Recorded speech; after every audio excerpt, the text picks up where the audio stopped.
Hello everybody and welcome back to the Dragon's Library. So it's been a little bit, but today we're going to be reviewing a new Netflix animated film called Nimona. Now I had actually been seeing this one in my recommendeds a lot, and it had been the top of Netflix's charts for a few weeks, so I was like, you know what, let's see what it's all about. And oh boy was this a fun time. So, before we get into it, let's just go over the basic premise. This is a sci-fi animated fantasy movie, which I actually really like because you actually don't see a lot of science fiction mixed with fantasy in movies. You see it a bit more in books, but not as much in feature films or TV shows unless they're like a part of a wider connected universe. It is also based on a graphic novel of the same name by Indy Stevenson. Now, I haven't read the graphic novel. I actually haven't even really heard of it. I only found out about it while doing research on the film itself, so I'm going to be judging this purely based on a film and not how well it adapted the comic. Basically, a long time ago, about 1,000 years ago to be exact, this futuristic kingdom was under siege by some great terrible monster, and a legendary knight named Glorith defeated it. So they built a really big wall for protecting them against the monsters, and they've essentially been living in this isolated city-state, which has essentially grown to super fantasy level, science fiction levels of technology, while still having essentially a fantasy caste system. Although it doesn't really come up as much in the movie as you'd actually think it would, given the starting incident of the plot.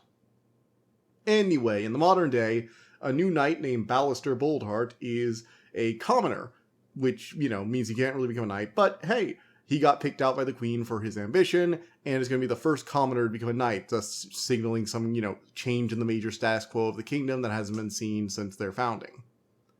However, during his knighting ceremony, where he's finally going to earn the honor and, change the world forever, the blade he's given to hold turns out to have a laser in the hilt because sci-fi setting. The queen gets shot with it, and she dies. And Ballister loses an arm to his friend, or, well, let's be very real here, it's his boyfriend, Ambrosius, who's a descendant of the knight Glorith. Now, on the run, he's quickly met by the shapeshifter named Nimona, title drop please, and they meet up.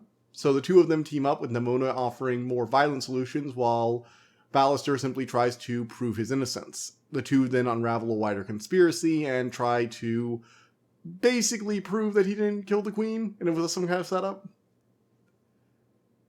So, this movie is a lot of fun. It is very interesting, but the main thing I love about it, and I'm just going to get this out of the way, is that it looks so great.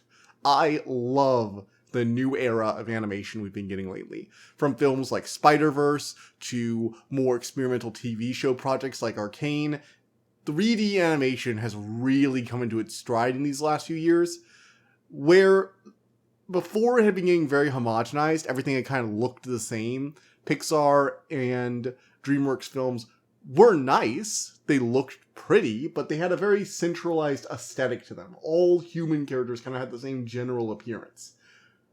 But newer stuff is giving us these really stylized forms with really expressive faces, and it's becoming almost like its own art form. Sort of like how you don't have like a standardized look for 2D stuff. Everything kind of looks stylized based on the artist working on it. That's what I'm starting to see a lot more of in 3D, and Nimona is a great showcase of it. All the characters move around with tons of energy. They're constantly excited and expressive and emotive. Their eyes and mouth and hands are moving all over the place. They feel very alive. The character designs are very nice. I love the whole robot arm thing Ballister has going for most of the movie. I like the sleek white look to, the the director of the Knights, and the way it contrasts with Ballister and Nimona's more grimy, down-to-earth aesthetics. This is also contrasted with Ballister's love interest Ambrosius, and it's just really nice. I think it is generally one of the most interesting parts of the film, on top of Nimona herself. Because see, the thing about Nimona is she's a shapeshifter. And to be fair, shapeshifters have always been fun in animation, but they are also a headache for animators, especially in things like TV shows, where having something constantly transforming and shapeshifting all over the place can be fun, but it is also kind of a nightmare when it comes to just trying to do all of that and making all these different forms look good and realistic and cohesive with the rest of the world.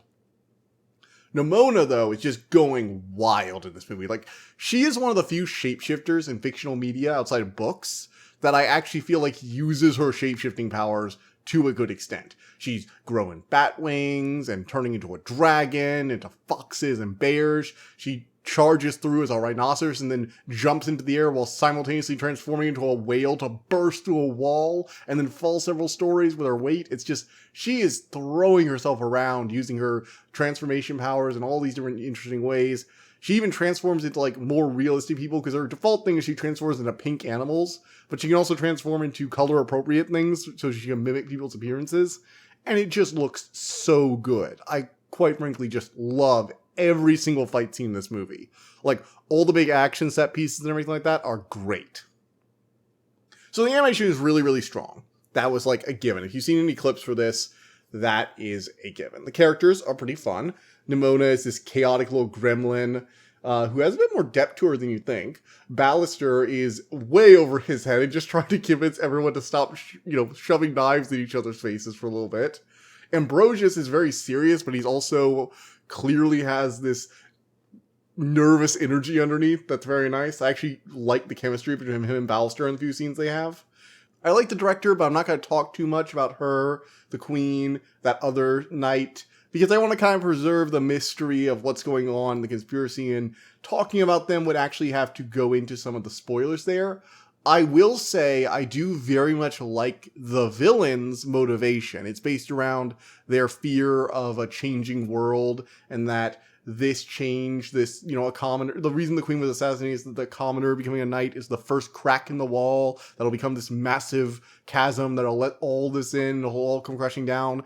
And it's this very interesting way where, like, I genuinely believe this person is just, like, completely paranoid and psychotic about maintaining the status quo because that's all they know keeps them safe. Which is a very interesting motivation for villainy, in my personal opinion.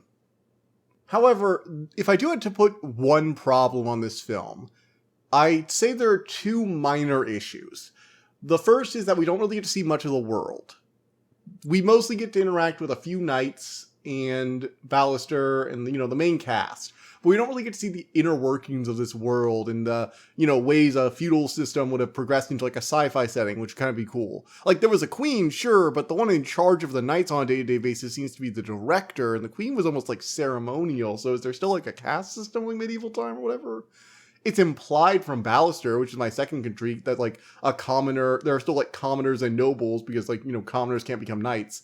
But I don't really see, from like the background characters, for example, doesn't really seem to be a difference from a glance from like a commoner or a noble. It's like, so what's the difference here? They are all living in like a sci-fi modern city. There's clearly like some kind of middle class going on. So what's the deal? In general, I just feel like we didn't get the world fleshed out about enough, but like, it's not the worst thing ever. Quite frankly, I still feel like it's a very well-polished movie. It focuses in on the grand conspiracy and mystery plot, along with some set pieces with Nimona and Ballister. We get some nice interactions with all the main characters, and quite frankly, it was a very fun and enjoyable movie.